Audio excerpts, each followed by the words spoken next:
Walaqad arsalna rusulan min qablik, demi sesungguhnya kami telah mengutuskan para rasul sebelum engkau, wahai Nabi Muhammad sallallahu alaihi wasallam. Sebahagian daripada mereka yang kami ceritakan kepada engkau, dan sebahagian daripada mereka yang tidak kami ceritakan kepada engkau, yakni ceritakan dalam Al-Quran. Assalamualaikum warahmatullahi wabarakatuh. Alhamdulillahi rabbil alamin, wassalatu wassalamu ala rasulil amin wa alihi wa sahbihi ajma'in. نوينا التعلم والتعليم والتذكر والتذكير والنفع والانتفاع والإفادة والاستفادة والحث على التمسك بكتاب الله وسنة رسول الله والدعاء إلى الهدى ودلالة على الخير ابتغاء مرضات الله وقربه وثوابه ومغفرة ورضوانه وحسن خاتمة عند الموت ورفع الدرجة في الجنة ومرافقة سيدنا محمد صلى الله عليه وآله وسلم وابتغاء الشفاعة يوم القيامة على هذه النية وكل نية صالحة شاملة خيرات الدنيا والآخرة وإلى حضرة سيدنا محمد صلى الله عليه وسلم. الفاتحة. أعوذ بالله من الشيطان الرجيم. بسم الله الرحمن الرحيم. الحمد لله رب العالمين الرحمن الرحيم مالك يوم الدين إياك نعبد وإياك نستعين اهدنا الصراط المستقيم صراط الذين أنعمت عليهم غير المغضوب عليهم ولا الضالين آمين. Kita sambung bacaan talaqi Al-Quran muka surat 476, terakhir, muka terakhir dari surah Ghafir, muka terakhir surah Ghafir.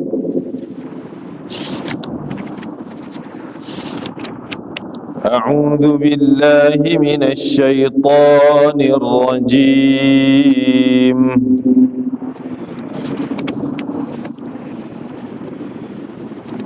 Bismillahirrahmanirrahim.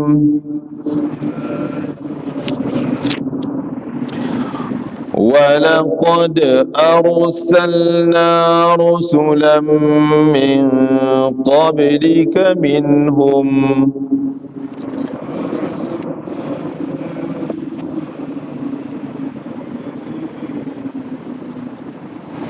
منهم من قصصنا عليك ومنهم من لم نقصص عليك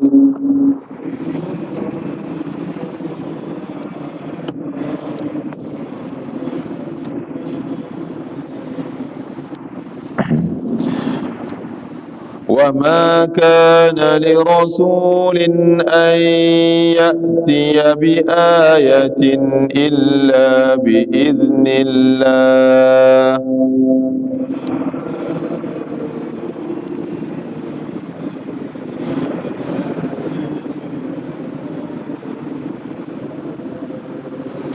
فإذا جاء أمر الله قضي بالحق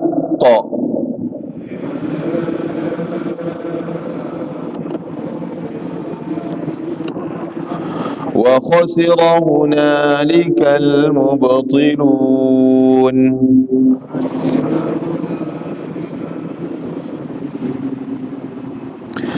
الله الذي جعل لكم الأنعام لتركبوا منها ومنها تأكلون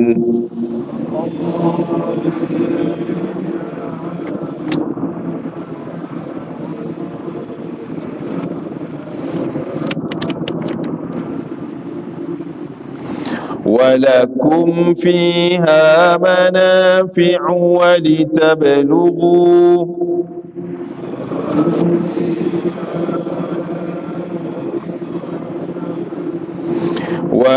ولتبلغوا عليها حاجة في صدوركم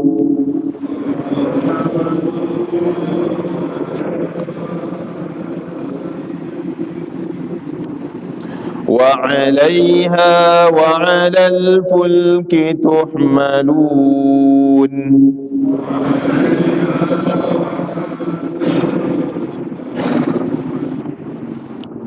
ويريكم آياته فأي آيات الله تنكرون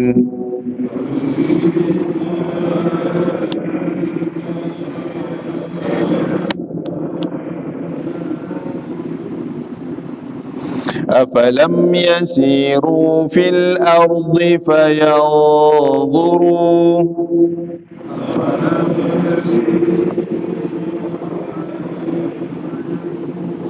فينظروا كيف كان عاقبة الذين من قبلهم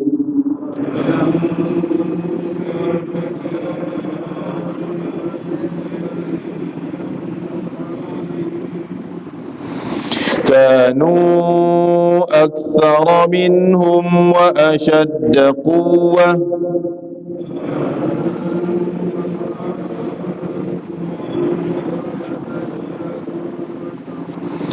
وآثارا في الأرض فما أغنى عنهم ما كانوا يكسبون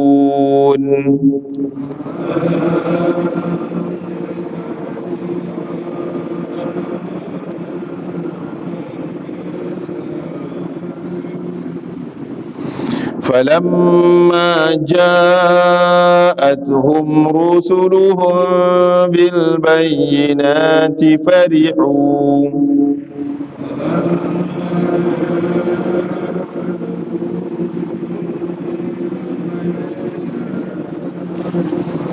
فرحوا بما عندهم من العلم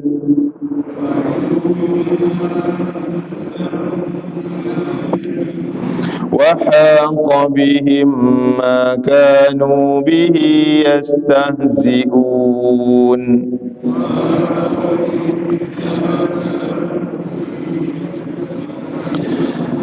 فلما رأوا بأسنا قالوا آمنا بالله وحده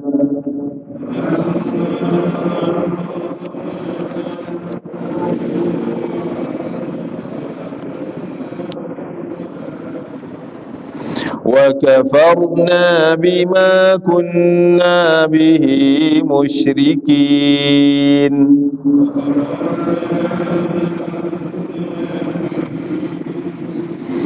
فلم يك ينفعهم إيمانهم لما رأوا بأسنا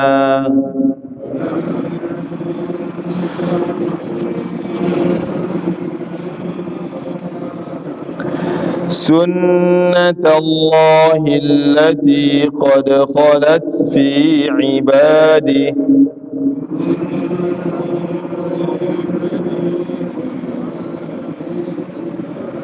وخسر هنالك الكافرون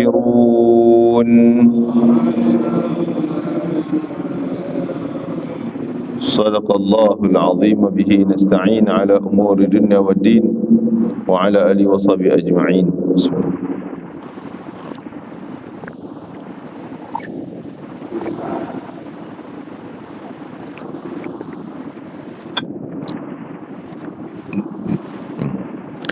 ولقد أرسلنا رسلا من قبلك.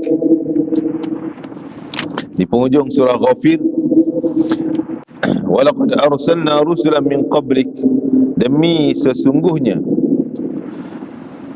kami telah mengutuskan para rasul sebelum engkau, wahai Nabi Muhammad sallallahu alaihi wasallam. Sebahagian daripada mereka yang kami ceritakan kepada engkau, dan sebahagian daripada mereka yang tidak kami ceritakan kepada engkau, yakni ceritakan dalam Al-Quran. Wa ma kana lirasulin an ya'tiya bi ayatin illa bi idznillah, dan tidak ada seorang rasul pun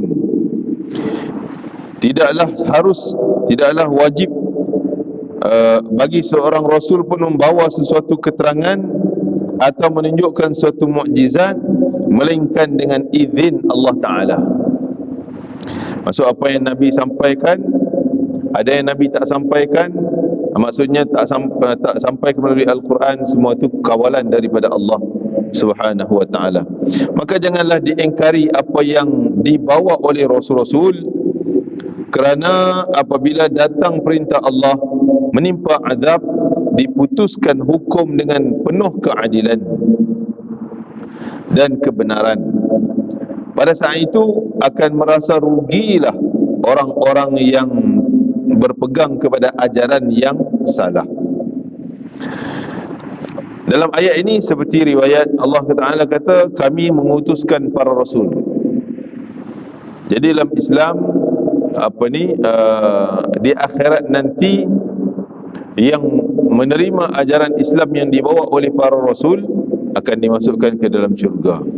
Masuk para rasul bukan hanya Nabi kita Muhammad sahaja, malah semua para Nabi Adam, Idris yang mengikut ajaran Nabi masing-masing. Kerana setiap zaman Allah hantar je para rasul untuk menyampaikan risalah Allah Subhanahu wa Ta'ala. Siapa yang ikut syurga, tak ikut yang ingkar ke dalam neraka. Dalam surah Al-A'raf Allah Ta'ala sebut kisah Ashabul A'raf. Yang sebut Ashabul A'raf ni benteng pertengahan antara syurga dan neraka. Kata para ulama, ada lagi satu golongan selain pada golongan yang masuk syurga, iaitu menerima ajaran Nabi dan tak menerima, yang ingkar, kafir, neraka, yang pertengahan tersebut. Golongan yang ketiga duduk di pertengahan, iaitu dinamakan Ashabul Fatrah, orang yang duduk di antara dua masa yang tidak ada Rasul menyampaikan ajaran Islam pada mereka. Contoh, setelah Nabi Isa, kan Nabi Isa diangkat, kita yakin Nabi Isa memang belum mati, dia diangkat ke langit, Nabi Isa AS, dan akan diturun nanti. Setelah dia diangkat, zaman setelah tu tidak ada Rasul lagi dah, sehinggalah Nabi Muhammad SAW diutuskan ataupun diturunkan wahyu menjadi Rasul. Jadi zaman di antara tu lebih kurang 500 tahun. 500 tahun jarak di antara Nabi Isa diangkat dengan Nabi Muhammad dapat Al-Quran wahyu Iqra menjadi Rasul. Jaraknya lebih kurang 500 tahun. 500 tahun tu berapa banyak orang mati hidup, mati lahir, mati lahir. Semua tu dikira sebagai Ashabul Fatrah, orang yang tidak sampai Rasul, dakwah Rasul pada mereka. Kerana semua para Rasul sebelumnya, umat-umat mereka tak diwajibkan menyebarkan agama Islam kecuali umat Nabi Muhammad yang diwajibkan untuk jadi pendakwah. Maka kita semua diwajibkan untuk jadi pendakwah, wajib sampaikan ilmu Islam. Apa yang kita tahu, balighu anni walau ayat, sampaikan daripada aku, kata Nabi Muhammad, walaupun kamu dapat satu ayat. Tahu sikit-sikit pun kita cerita, kongsi pada orang apa yang kita tahu tentang Islam. Tapi yang pastilah jangan ragu-ragu benda yang kita tak tahu kita nak cakap juga. Itu lain. Jadi semua para rasul ni, berapa orang yang Allah kata minhum man qasasna alaika, sebahagian daripada mereka yang kami cerita pada engkau dalam Al-Quran, sebagai lagi tak ada dalam Al-Quran. Hadis riwayat Imam Ahmad daripada Sayyidina Abu Dzar Al-Ghifari, dia berkata, aku tanya pada Rasulullah SAW, kam adadul anbiya, ya Rasulullah, berapa bilangan para nabi? Qala, Nabi bersabda, 100,000 wa 24,000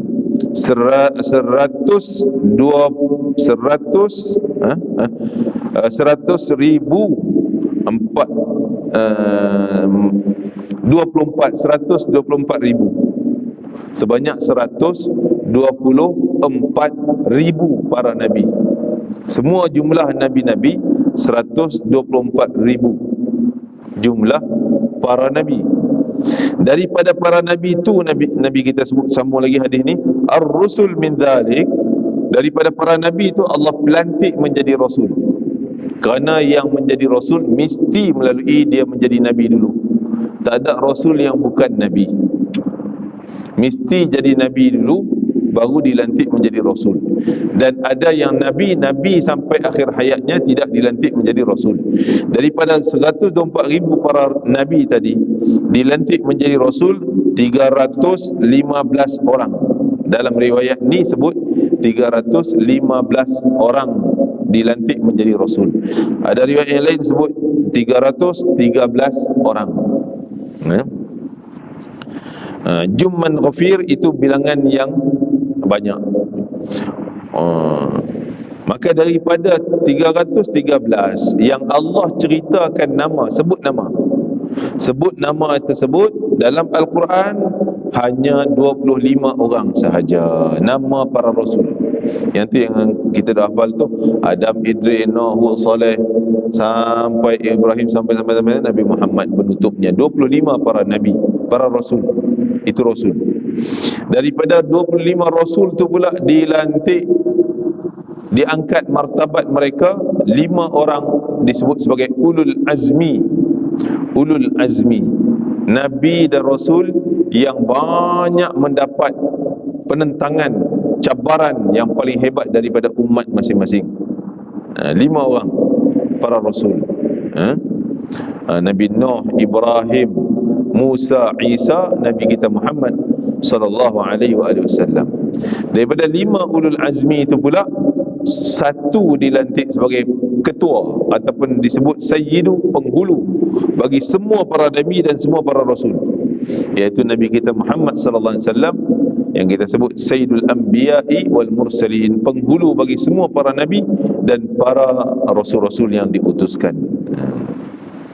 Dan sebab itulah umatnya juga diangkat martabat sebagai khairu ummah, sebaik-baik umat. Kerana nabinya sebaik-baik nabi dan ketua para nabi, maka umatnya juga diangkat martabat. Itu Nabi sebut, aku adalah nabi yang paling akhir diutuskan tetapi paling awal dimasukkan ke dalam syurga. Malah umat Nabi Muhammad juga diselesaikan lebih awal di mahsyar nanti. Diselesaikan lebih awal di mahsyar, barulah umat next seterusnya Nabi Adam, Idris, Nuh, Saleh dan sebagainya.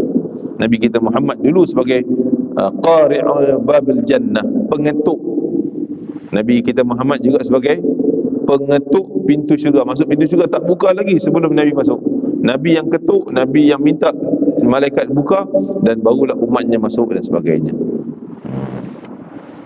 Wa ma kana lir rasulin an ya'ti bi ayatin illa bi idznillah. Semua para rasul yang Allah hantar, mereka sebarkan ajaran yang memang datang daripada Allah Subhanahu wa taala. Dan tak akan ada kaum, tak akan ada rasul yang buat kerja sendiri-sendiri dia tanpa arahan Allah, tanpa izin daripada Allah taala. Semua. Malah ada nabi-nabi, rasul-rasul yang diberi mukjizatnya banyak. Semua ada mukjizat, tapi cuma banyak dan sikit. Maka yang paling banyak mukjizatnya adalah Nabi kita Muhammad SAW. Nabi Musa disenaraikan 9 mukjizatnya. Nabi Isa berapa mukjizatnya. Dan Nabi kita Muhammad yang ribuan cerita mukjizatnya. Mukjizat perkara luar biasa yang Allah berikan kepada Nabi dan Rasul sebagai bukti bahawa dia Nabi dan Rasul. Bukan nak bangga, bukan nak nunjuk-nunjuk, tidak, sebagai nak senjata nak menentang musuh. Maka ketika Nabi berdepan dengan musuh Nabi adalah orang yang bukan Islam, nak terang Islam macam mana, kadang-kadang dia orang ni tak percaya kecuali nampak benda yang luar biasa berlaku pada Nabi, barulah nak terima Islam. Ada juga yang tak nak terima Islam. Fa idza jaa amrullahi qudiya bil haqqi wa khasira hunalika al mubtilun. Nanti ada juga yang berdepan dengan Nabi akhirnya tak nak menerima ajaran Islam. Ada juga yang menerima Islam. Jadi kita masya-Allah bersyukur pada Allah Taala, Allah pilih kita lahir daripada keluarga Islam, kita bernafas dalam nafas orang Islam, dan insya-Allah yakin kita bahawa kita akan dibangkitkan dengan dalam keadaan agama Islam yang selamat, menyelamatkan kita dari siksaan Allah Subhanahu Wa Taala. Sebab itulah kita kena kongsikan kepada orang yang tak tahu Islam. mana tahu kot dia dibuka hidayah oleh Allah Ta'ala untuk menerima Islam. Allah Ta'ala kata bila hari akhirat nanti baru nampak orang Islam ni, baru nampak kejayaan dia. Sekarang ni kita rasa banyak orang Islam yang rasa dia ke belakang dalam ekonomi, kalah dalam urusan ni, kalah dalam urusan ni. Orang kafir ni hebat, lebih hebat. Kita nampak kat dunia. Tapi di akhirat nanti barulah Allah kata qudiya bil haqq. Allah akan tentu baru nampak kejayaan sebenarnya adalah pada agama Islam dan penganut Islam. Ya. Wa khasira hunalikal mubtilun, dan disitulah orang-orang yang tak menerima Islam akan rasa rugi, menyesal. Jadi Nabi hanya tugas sampai cerita, Allah yang menentukan hidayah maupun tidak. Allahul ladzi ja'ala lakumul an'ama litarkabu minha wa minha ta'kulun. Allah yang menjadikan binatang ternak bagi kamu, sebahagian di antaranya untuk kamu menunggangnya dan sebahagian lagi untuk kamu makan. Dalam penghujung-penghujung ayat ni Allah banyak menyatakan tentang kekuasaannya. Allah Maha berkuasa, dan Allah yang buat tu, Allah yang hantar Nabi, Allah yang hantar ajarannya, demikian Allah yang berkuasa mentadbir alam, binatang, tumbuhan, segala-galanya tadbiran daripada Allah SWT. Sekarang ayat ni, surah Makkiyah. Surah Makkiyah, surah yang turun di Mekah sebelum hijrahnya Nabi SAW. Bila ayat turun di Mekah ni, ciri-ciri ayatnya banyak menyentuh hal-hal akidah, hal kekuasaan Allah, hal pentadbiran Allah, hal ciptaan Allah, hal makhluk Allah. Nak menguatkan keyakinan kita semua kepada Allah. Lillahil wahidil ahad, Allah yang Maha Esa. Semua kerana Allah Ta'ala, Allah yang ciptakan dan segalanya. Nak menunjukkan dalil-dalil yang banyak tentang kewujudan Allah, keesaan Allah Subhanahu wa Ta'ala. Jadi kita ni di samping nak yakin bahawa kita ni beriman dengan Allah Ta'ala yang Maha Esa, nak tambah, bukan boleh duduk diam macam tu, kena tambah, kena dengar lagi, kena baca, kena antaranya nak dapat kekuatan iman, sama ada daripada baca Quran, amalan kita, dengar peringatan pada kita. Di samping tu juga kena melihat alam ni dan dikaitkan dengan ciptaan alam ni dengan Allah yang Maha menciptakan. Masya Allah, Allah ciptakan pokok ni begini. Duduk saja termenung tu fikir hal demikian, memikirkan hal kejadian alam ini dikaitkan dengan kebesaran Allah, itu adalah pahala dan ibadah yang besar. Sehingga dalam hadis lain diriwayatkan bahawa memikir satu saat hal kebesaran Allah, memikir hal kebesaran Allah, contohnya kita tengok pada makhluk, kita tengok pada kejadian keciptaan, Masya Allah, Allah Maha hebat, kaitkan dengan Allah Ta'ala. Lebih baik daripada ibadah kita sepanjang setahun dalam satu riwayat. Bukanlah nak katanya lebih baik itu kita fikir ialah menung semayang tak boleh juga. Bab yang wajib kena buat yang wajib.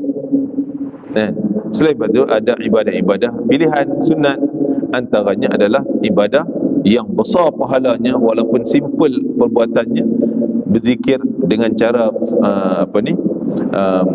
mengingati dan juga berfikir kejadian dan ciptaan Allah Subhanahu Wa Taala. Antaranya Allah suruh renung. Jadi banyak dalam Quran Allah banyak membawa supaya kita merenung, melihat kepada alam. Antara banyak yang Allah minta kita lihat pada bentuk binatang, hal tanam-tanaman, hal padang pasir, hal bukit, kan? Kerana benda ni menjadi persekitaran orang Arab, dan bila turun ayat macam tu, dia pun mudah faham sebab depan mata dia orang semua. Bab binatang ternak, dia orang dah biasa macam tu, kan? Tak ada lah Allah nak cerita tentang kehebatan internet lah, teknologi semua, walaupun itu juga dengan izin Allah Ta'ala. Itu juga ciptaan Allah. Walaupun kita kata dah dicipta oleh sekian-sekian orang ni telefon dicipta oleh orang ni dan sebagainya. Ya, otak dia siapa cipta? Ilmu yang idea bagi kat dia tu siapa yang bagi? Kan? Semuanya daripada Allah. Allah izinkan benda tu sehingga ilmu sampai pada dia, sehingga dia dapat kaji, dia boleh buat ini. Semua kudrat daripada Allah. Modal yang Allah bagi tu daripada Allah.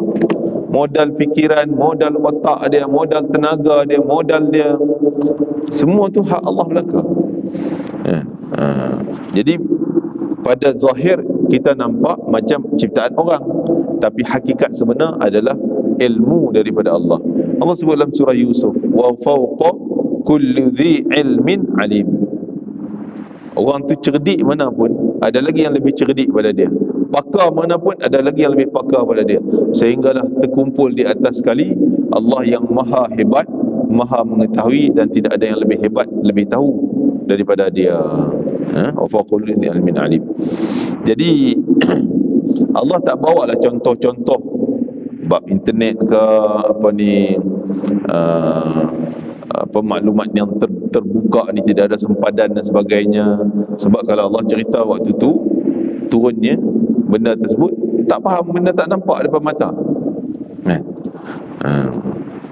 Walaupun disebut secara indirectnya ataupun cara tersiratnya juga ada dalam Al-Quran, tapi cara zahir Allah suruh tengok kajian tentang ciptaan manusia, ciptaan binatang, demikian.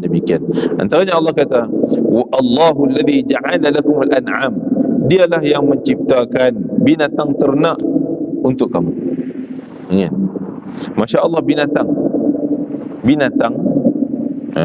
ada yang buas, binatang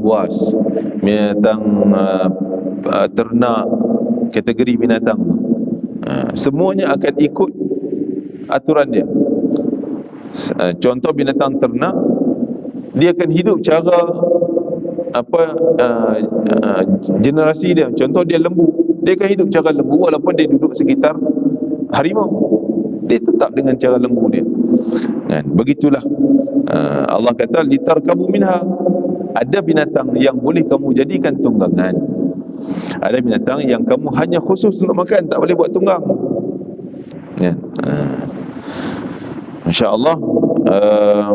Termasuk dalam binatang ternak yang Allah sebut di sini adalah unta, lembu, kambing, dan yang seangkatan, sekeluarga dengan dia.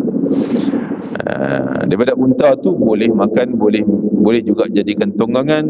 Begitu juga lembu dan juga kambing yang hanya dijadikan makanan sahaja. Litarkabu ba'daha wa ta'kulu ba'daha. Jadi Masya Allah, kadang-kadang pada satu-satu binatang ni Allah ciptaan yang sangat hebat.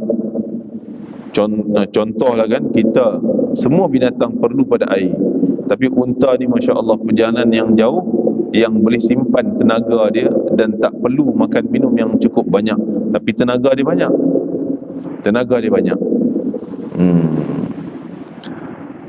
Sehingga satu ketika kisah Nabi kurang air, ini cerita baru ni kan, dalam hari Jumaat tu Nabi tak ada air, Nabi minta air, Nabi bagi minum pada manusia semua, masuk sahabat-sahabat semua, tapi unta tak minum. Kenapa tak minum? Bukan kerana Nabi tak nak bagi, tapi unta dah cukup tenaganya untuk sampai ke Madinah. Dan dalam bahasa orang Arab menyebut al-jamalu safinatu sakhra. Unta itu umpama kapal di padang pasir.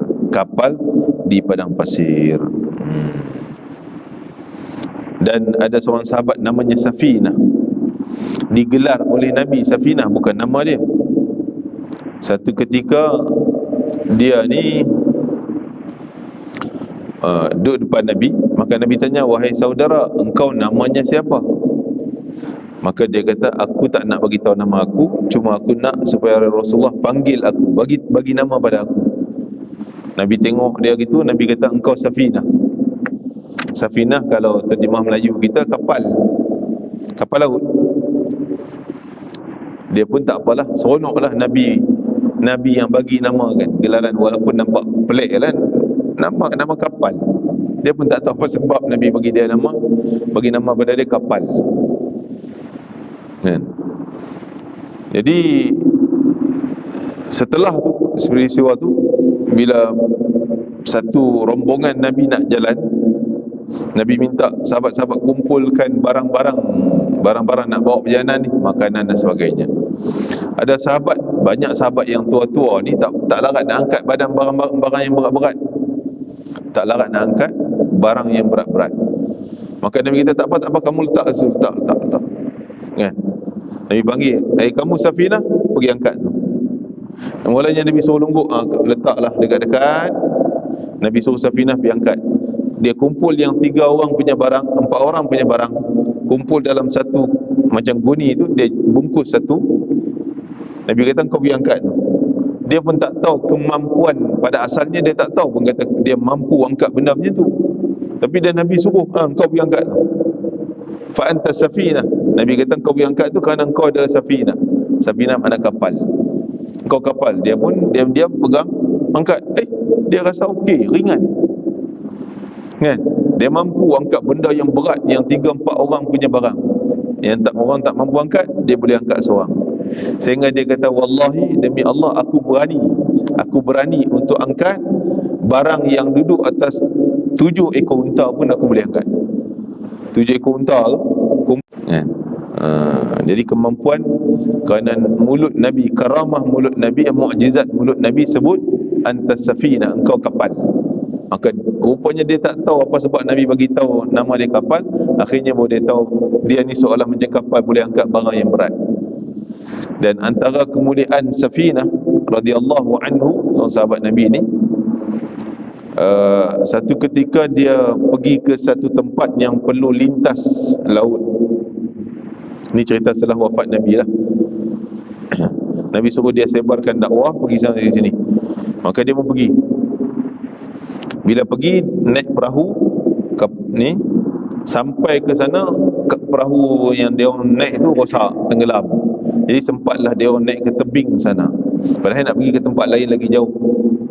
Menyeberang ke tebing tersebut, naik-naik jumpa singa besar di tebing tersebut, singa putih yang besar. Jadi sahabat-sahabat lain semua menggeletar, takut. Maka semua sahabat, kawan-kawan dia tu, dia kata, duduk sini, biar aku pergi kat dia. Dia pergi kepada singa tersebut, terus dia pulih telinga singa, kan? Pegang telinga singa, ya Asad, wahai singa, engkau hamba Allah, aku hamba Allah. Aku ni adalah Rasul kepada Rasulullah. Rasul, dia maksud Rasul tu utusan. Aku adalah utusan daripada Rasulullah. Aku adalah Rasulillah.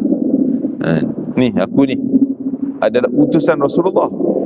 Dia cakap dengan siapa? Cakap dengan singa tu. Aku nak pergi ke kampung-kampung ni, kami tak tahu jalannya, kau tolong tunjuk. Singa tu pusing, diam, jalan. Dia pun jalan, sampai tu singa tu tarik telinga dia pergi balik, maksudnya dah sampai ke tempatnya. Jadi begitulah orang-orang yang hebat, yang tidak takut kecuali takut pada Allah Ta'ala. Sehingga segala alam ni yang orang takut, maka alam tu tunduk kepada mereka, kerana itulah kekasih Allah. Dalam hadis yang Nabi sebut, bila Allah sayang pada satu hamba, Allah sayang pada satu hamba, Allah akan beritahu pada Jibril, nada Jibril, Allah panggil Jibril datang kejap. Itu bahasa kita lah, Jibril, aku sayang pada fulan bin fulan ni, engkau kena turut sayang pada dia. Jibril pun doakan kebaikan untuk fulan yang muka bumi itu, dan Jibril sebarkan berita baik ini. Wahai penduduk langit di kalangan para malaikat sekalian, Allah sampaikan bahawa dia sayang kepada hamba ni, fulan bin fulan, maka kamu kena turut sayang kepadanya. Semua malaikat mendoakan kebaikan untuk dia. Dan berita tersebut Jibril bawa turun ke muka bumi. Di muka bumi semua dapat tahu orang ni orang kekasih Allah. Semua siapa? Semua makhluk Allah yang ada di muka bumi, kecuali manusia yang biasa dan jin-jin yang biasa yang tak kenal. Yang ingkar maksud biasa ni, yang manusia pilihan seperti para rasul, wali-wali Allah, mereka kenal ini kekasih Allah. Di kalangan jin pun ada wali. Di kalangan jin pun ada ulama, ada wali dia. Ada wali-wali jin, ada orang saleh di kalangan jin. Dalam surah jin Allah Ta'ala sebut, minna salihuna wa minna duna dhalik. Di kalangan kami ada orang yang saleh, orang alim, orang wali, di kalangan jin. Dan ada di kalangan kami yang tak saleh, yang jahat. Kan? Bukan semua jin ni jahat tak. Macam kita manusia lah, seperti mana pembahagian manusia, begitulah pembahagian jin. Ada manusia yang baik wali, ada manusia yang baik biasa-biasa, ada yang jahat dan sebagainya. Begitulah jin juga. Litarkabu minha ta'kulun. Walakum fiha manafi'u, dan kamu boleh beroleh faedah yang banyak daripada binatang-binatang ternak. Walitablu 'alaiha hajatan fi sudurikum, dan supaya kamu dapat memenuhi segala hajat yang ada dalam hati kamu dengan menggunakan binatang tersebut, iaitu makan, minum, susu dan sebagainya lah. Dan di atas binatang-binatang ternak itu, serta di atas kapal-kapal yang kamu angkut, itu semua kuasa Allah. Walaupun kamu tengok manusia tu hebat, pandai cipta bot, kapal, boleh terapung, boleh kapal terbang dan sebagainya, itu semua Allah kata kami yang ciptakan. Wa 'alaiha wa 'alal fulki tuhmalun. Semua kenderaan yang kamu guna tu kami yang ciptakan. Ya. Wa yurikum ayatihi fa ayya ayatillahi tunkirun. Jadi kita ni kadang-kadang memang cakap dari sudut mulut tak apalah, oh ni hebatnya orang tu, dia cipta alat ni, dia cipta teknologi ni. Tapi dari sudut keyakinan kita kena letak itu adalah ilmu Allah, itu adalah keizinan daripada Allah Ta'ala. Wa yurikum ayatih, dan dialah yang memperlihatkan pada kamu tanda kebesarannya dan kekuasaannya. Fa ayya ayatillahi tunkirun, maka manakah tanda-tanda kesempurnaan Allah yang kamu masih ingkar? Kamu masih tak percaya pada Allah, kamu masih tak yakin pada kesempurnaan Allah, kekuasaan Allah. Bal, kita jawab, bala nu'minu bika ya Rabbi, bahkan ya Tuhan kami beriman pada Engkau. Allah kata, ada lagi tak yang kamu tak mau beriman, yang kamu nak lawan, nak ingkar? Tak, bala, tak ada ya Allah, kami tetap beriman pada Engkau ya Allah. Nu'minu bika ya Rabb. Afalam yasiru fil ardi fayanzuru kaifa kana 'aqibatul ladzina min qablihim. Selain itu, tidakkah mereka berjalan dan mengembara di muka bumi? Fayanzuru kaifa kana 'aqibatul ladzina min qablihim. Dengan itu, tidakkah mereka memerhatikan bagaimana kesudahan orang-orang yang terdahulu dari mereka, yang telah dibinasakan dengan sebab dosa-dosa. Lepas tu kita juga kena ambil tahu tentang peristiwa-peristiwa umat yang terdahulu. Jadi kurang-kurangnya ada kemampuan kita berjalan tengok, inilah orang yang menganggap dia sebagai Tuhan, seperti Fir'aun contohnya di Mesir, kan? Di mana lagi? Di makbad yang berada di Petra, di Jordan. Itu sekitar tersebutlah yang banyak negara-negara yang banyak kesan-kesan para nabi yang kita boleh tengok. Ketika tersebut Allah kata, tengok, dia orang tu dulu sampai mengaku Tuhan, mendabik dada kehebatan yang ada pada dia orang. Jadi kamu kena mengiktibar, hebat macam tu pun, tapi Allah musnah dengan senang, dengan mudah je Allah musnahkan. Hanya air tenggelamkan Fir'aun mati, kan? Hanya gempa bumi menghancurkan ashabul keluarga Nabi, bangsa Nabi Shu'aib tu, Madian, ashabu Madian. Hanya dengan kaum Lut, kan, Allah datangkan gempa bumi dan terbalikkan bumi tersebut. Habis senang-senangnya Allah musnahkan mereka, yang mana mereka asalnya sehingga mendabik dada, menganggap kehebatan pada mereka. Qarun Allah musnahkan. Lepas tu lagi Namrud yang menentang Nabi Ibrahim, Allah musnahkan dengan senang, seekor nyamuk je masuk, habis, hancur. Ambil iktibar pengajaran. Begitulah Allah suruh jadikan ini iktibar, supaya kita tak mendabik dada dalam semua keadaan. Tak ada siapa yang layak untuk mendabik dada, dia hebat, dia berkuasa lah apa segalanya, kerana orang dulu lagi dah lama dah mendabik dada, tunjuk kehebatan, tapi Allah musnah dengan senang. Kanu aktsara minhum, mereka lebih banyak harta benda daripada kamu. Wa ashadda quwwah, mereka lebih hebat, lebih kuat. Kaum Ad, badan dia orang tinggi, sasar, sehingga bukit ni dia boleh pahat, kan? Begitu juga Thamud dan sebagainya. Ashadda quwwah wa atharan fil ard, dan sehingga mereka buat benda kekal sampai hari ni di muka bumi. Macam piramid kan, kekal, tengok. Teknologi sekarang tak pelik lah nak buat macam piramid. Teknologi zaman tu, macam mana dia angkat ketul batu, bukan bata kecil-kecil tu kan, ketul batu yang besar ni, kan? Nak angkat sampai puncak piramid, macam mana dia orang buat. Jadi hebatnya mereka demikian, lebih hebat pada kamu wahai. Sebenarnya ayat ni suruh Nabi sampaikan kepada orang Quraisy yang menentang Nabi. Dia orang tu Fir'aun lagi hebat, kamu mana boleh, ada pun benda yang kamu buat hebat sehebatnya Fir'aun. Tapi Fir'aun Allah musnah senang je. Kamu ingat sikit, Allah mudah je nak musnahkan kamu. Itu. Fama aghna anhum ma kanu yaksibun.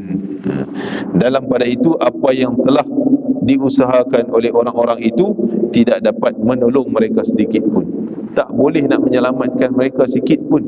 Kehebatan mereka, kuasa mereka, harta benda, Qarun tenggelam kaling harta dia, harta tak boleh tolong pun.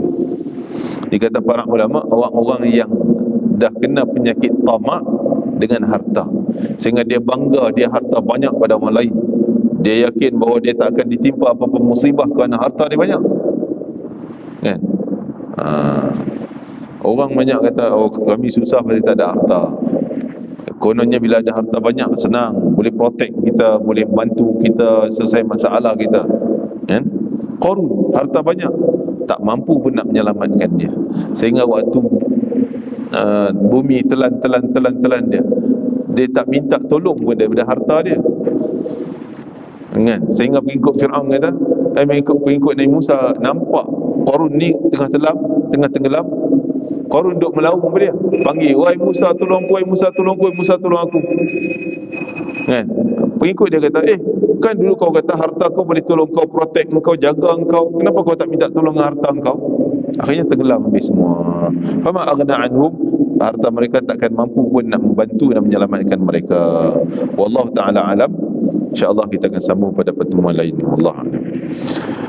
Bismillahirrahmanirrahim. Allahumma fa'alna ma 'allamtana wa 'allimna ma yanfa'una, barikana fihi. Allahumma barikana fi hadzal yawm, barikana fi jam'ina hadha, barikana fi qira'atina hadhihi, waj'al hujjatan lana la 'alaina, waj'alhu shafi'an lana yawm al-qiyamah ya aziz ya ghafar ya arhamar rahimin.